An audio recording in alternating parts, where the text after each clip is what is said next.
Revelación del Mundial, paso sin pena ni gloria o ni siquiera hubieran ido. Nos imaginamos la vida del Chile de principios de los 90. Intro.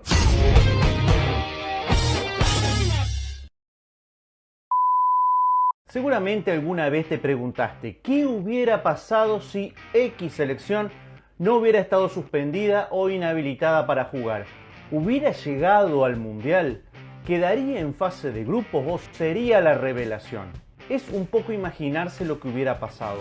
Bueno, para eso hemos llegado. Vamos a intentar contestar esas preguntas echando mano a la mayor cantidad de data posible, pero sin dejar de considerar que es un tema subjetivo y por lo tanto extraopinable. Ok. En esta primera entrega nos remontamos en el tiempo para hablar de la generación perdida de Chile de principios de los 90.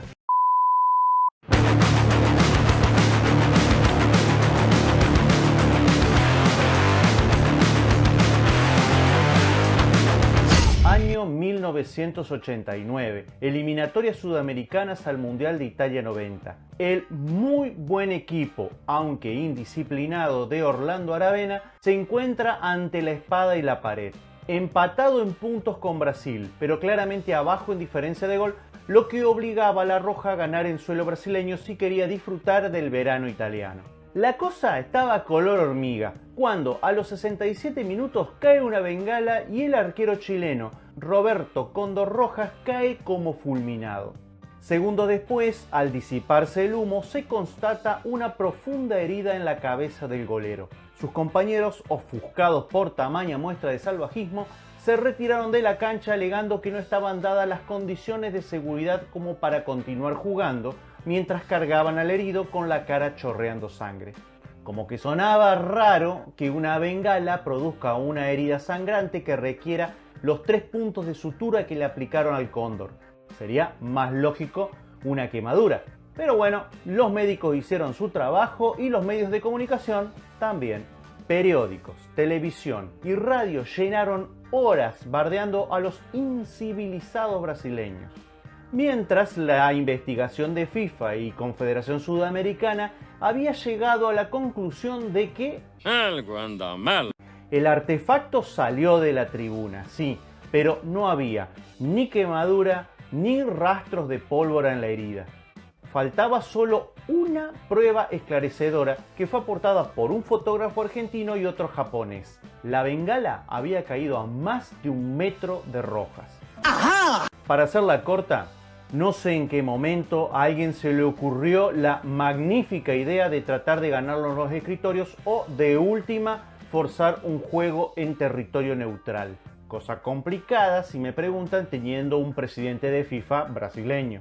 Pero bueno, era la idea y un NN le facilitó un elemento cortante al cóndor que, aprovechando el humo, se realizó un corte en la sien izquierda. Al destaparse el condorazo, la FIFA, a la que no le gusta que la tomen por tonta, repartió sanciones a discreción. Al presidente de la federación, al entrenador Orlando Aravena, al mismísimo Rojas y a su compañero Fernando Astengo, al departamento médico y hasta al utilero.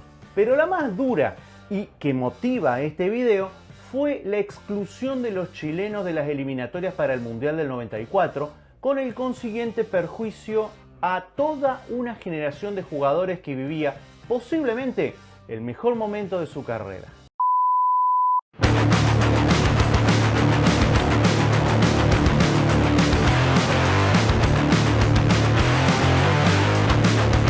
Era 1990 y mientras el mundo futbolero disfrutaba, o padecía según el caso, el verano italiano, por Chile comenzaba el operativo Reconstrucción.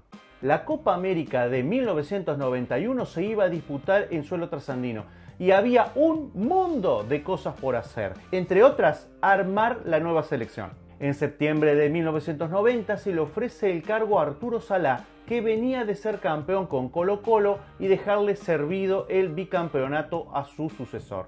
Pero la historia de Salá en La Roja tal vez hubiera pasado desapercibida de no ser por un suceso importante en la historia futbolera de Chile. la Copa Libertadores de 1991, porque entre su salida de Colo-Colo y la convocatoria a Copa América, en menos de un año, los Espinosa, Garrido, Vilches, Pizarro no eran los que había dejado. Algo había sucedido en el medio, y eso que había sucedido tenía nombre y hablaba raro: Mirko Josic. El en ese entonces yugoslavo había bombardeado a sus muchachos con una batería de novedades tácticas europeas y una disciplina casi militar. Y lo más importante, quitó la barrera más grande que desde siempre ha tenido el futbolista chileno para lograr cosas importantes: su mentalidad. Es así de crudo. Con la base del campeón de América, el aporte de 4 foráneos y el empuje de una afición que quería olvidar lo sucedido en Brasil, logra pasar la primera fase con 3 victorias y una derrota. Pero en la fase final, porque así se jugaba en esos tiempos, ya sea por la acumulación de partidos, el haber jugado varios bajo la lluvia, el nivel de sus rivales o vaya a saber qué, el equipo se cayó, terminando con 2 puntos y dejando un sabor agridulce. Equipo había, pero algo faltaba.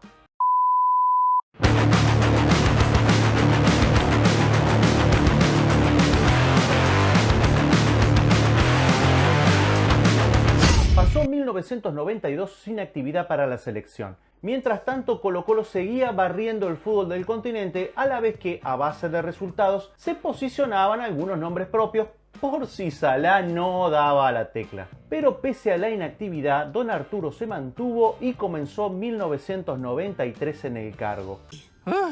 Un año importante y de definiciones. Copa América y candidatos respirándole en la nuca. Porque el fútbol chileno a nivel clubes seguía conquistando terreno, lo que significa que se iban sumando gente al baile y presión.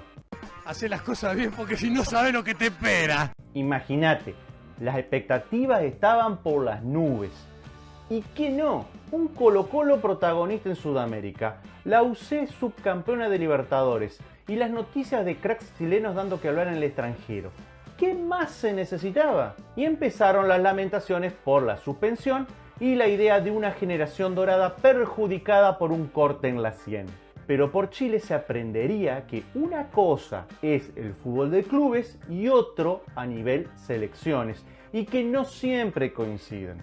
Claro. 5 amistosos que dejaron alguna alegría fueron el prólogo para un escenario impensado. Afuera de la Copa, en fase de grupos, muchas preguntas y un entrenador menos.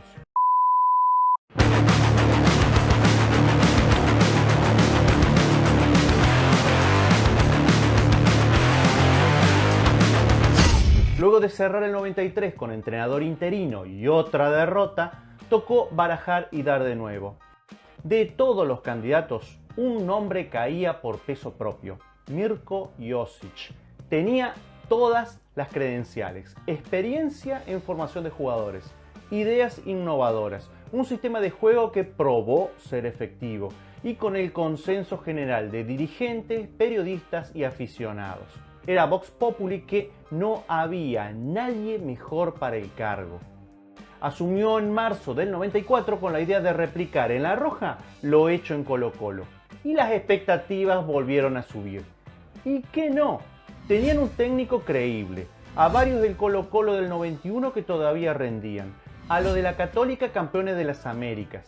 El recambio aparecía con algunos valores de la Unión Española que estaban haciendo un campañón en Libertadores y los futuros bicampeones de la U de Chile. Por si fuera poco, un grupo fogueándose con éxito en el extranjero. El proyecto seducía a tal punto que otro de los candidatos, Ignacio Prieto, dejó la Católica para sumarse a su cuerpo técnico. Y los hinchas, con la inmediatez a flor de piel, volvieron a lamentar el corte en la sien y el perjuicio a una generación que podría haberlo llevado a disfrutar del verano en la tierra de la gloria. Pero es justamente el Mundial la bisagra para el laburo de Josic. Antes, amor, amor, amor. Después, Sacazonapan. El primero en bajarse fue Prieto, tentado por el cacique.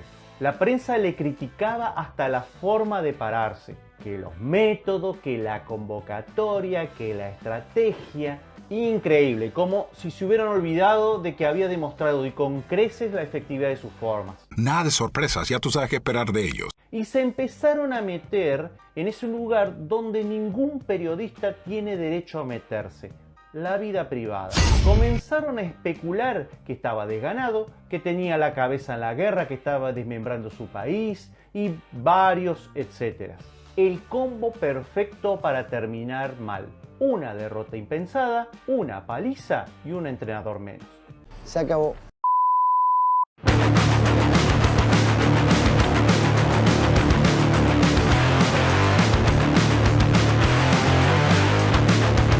Tal vez la discusión eterna sea si la del 90 al 94 fue una generación dorada que se perdió por el condorazo. Y eso es lo que le preguntamos todos. Las opiniones están muy divididas. Algunos, como Gabriel Mendoza, lo afirman sin dudar. Otros, como Jaime Vera, niegan que se haya perdido, ya que pudieron seguir compitiendo a nivel internacional. Yo, en esta, estoy un poco con los dos. Cierto que compitieron y se valorizaron en el exterior, Libertadores o Copa América, pero como deja entrever el Coca, no lo pudieron hacer en la vidriera por excelencia. La otra discusión que se desprende de esta es la performance en el Mundial Yankee. Para el 94 la cosa se pone un poco más compleja. Chile tenía una inmejorable presente a nivel equipo, jugadores y entrenadores. Tengamos en cuenta que si bien hubo dos procesos, Salah se había ido luego de quedar afuera en Copa América. Y el candidato natural a sucederlo, como terminó siendo, era Mirko Josic. Y que sí o sí en eliminatorias hubiera caído en el grupo de Colombia, Argentina, Perú y Paraguay, el de 4 equipos. Acá también hay división de opiniones. Mientras algunos como Mendoza opinan que hubieran hecho un gran mundial, otros como el Pillo Vera son más cautos. Luego de ver varias fuentes y sin olvidar que esto es fútbol, los partidos hay que jugarlos y que hay lugar para las sorpresas. Por ejemplo, ¿quién iba a pensar en Bulgaria llegando a semis? Una locura. Mi opinión se decanta, esta vez, para uno de los dos lados. ¿Hasta cuándo nos vas a tener en suspenso? ¡Habla de una vez!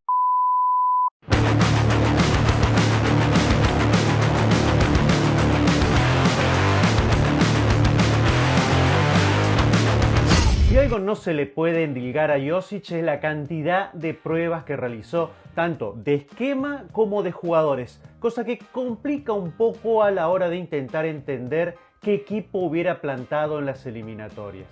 Pese a eso, se notaron algunas regularidades. La primera, el cambio de esquema. Se esperaban los rombos perfectos con los que el cacique conquistó América, pero no.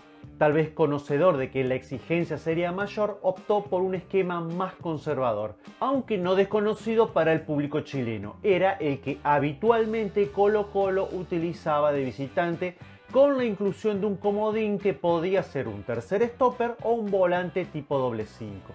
¿Cómo la ve? En cuanto a los nombres, pese a que utilizó 38 en todo su ciclo, se pueden ver nombres que se repitieron, cosa que indica que eran del gusto del croata. No, evidentemente. A ellos hay que sumar los que conocía y otros que, por más que no los haya citado, sabía lo que podían rendir. Empecemos colocando los números puestos. Para el arco había 3 buenas opciones, aunque creo que se hubiera decantado por el Rambo. La defensa de 3 se completa con Ronald Fuentes y Miguel Ardiman. Por el carril, Mendoza era una fija. Por el otro lado, Pizarro había perdido terreno con Raimundo Tupper y Fabián Guevara. El medio defensivo se completaba con Nelson Parragués, su lanzador era José Luis Sierra y adelante Rodrigo Barrera se perfilaba como el acompañante de quien, según sus propias palabras, era su líder en este equipo. Para finalizar, el necesario comodín. La función que en Colo-Colo realizó Juan Carlos Peralta, por lo que se vio en los amistosos en la selección, Josic la tenía reservada a Miguel Ramírez, jugador que utilizó como volante defensivo o stopper.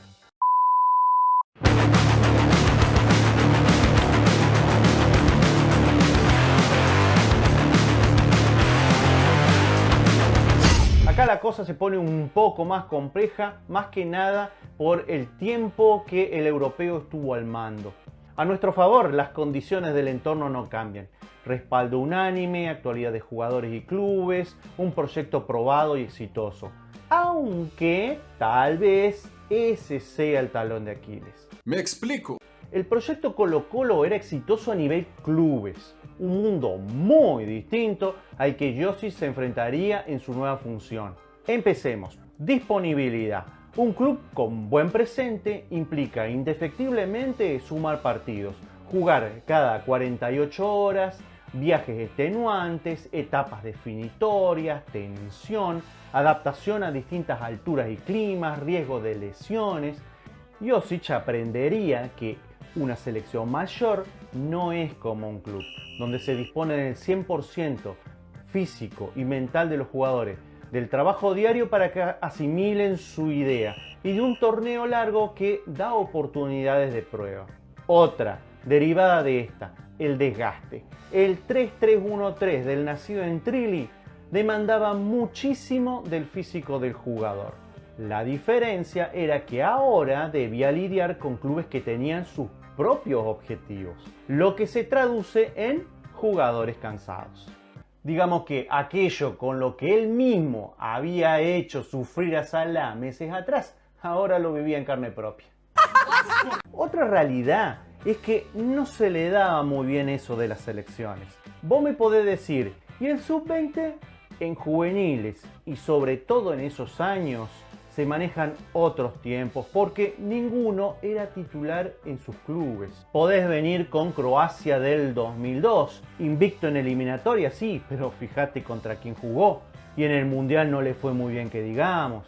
El último punto es el que sostiene en gran medida el proyecto, la relación con el jugador. Salah era fraternal como un padre, pero Josic era frío y distante como un militar. ¿Qué tiene que ver eso? En la disposición del jugador a la crítica. Cuando ésta llega como un consejo con buena onda, es una cosa.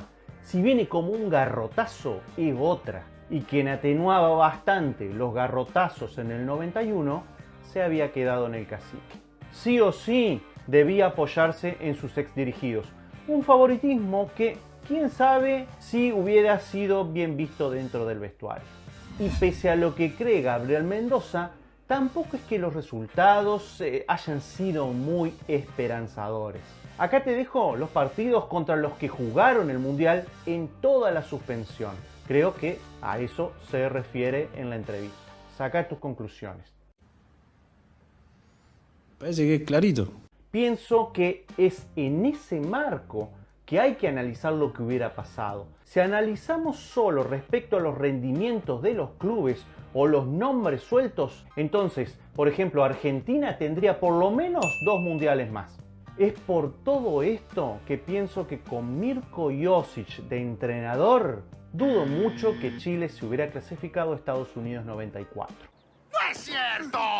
No creo que hubiera tenido inconvenientes ni con Perú ni con Paraguay en Santiago, pero teniendo en cuenta que el rendimiento de sus equipos bajaba bastante de visita y lo fuertes que eran esas localías, solo perdieron con los 2 clasificados, no es descabellado pensar que hubiera dejado algunos puntos. Jugó 2 veces con Argentina y no sacó más que un empate, así que no hay razones para pensar que sería diferente. Lo complicado es imaginar cómo le hubiera ido con Colombia. Podemos darnos la licencia de imaginar empate de local y derrota de visita, más que nada por la actualidad y el envión anímico de los de Maturana, dejando lugar para el batacazo chileno. La cuenta daría entre 8 o 9 puntos, resultado que los deja por debajo de los 10 que en teoría habría sumado Argentina. Chile de principios de los 90, una exitosa generación que gracias al Condorazo se tuvo que conformar con mirar el Mundial 94 por televisión. ¿Qué hubiera pasado si aquella selección de Aravena hubiera aceptado la derrota? A todos nos gusta imaginar qué hubiera pasado con tal o cual selección de haber tenido la posibilidad de jugar X campeonato. Lo difícil es hacerlo de manera objetiva. Desde este espacio intentamos hacerlo referenciándonos en la mayor cantidad de pruebas posibles sin olvidar que, sea como sea, solo es una posibilidad entre tantas. ¿Me entendieron? Gracias por llegar hasta acá, te mando un abrazo grande y nos vemos en un próximo video.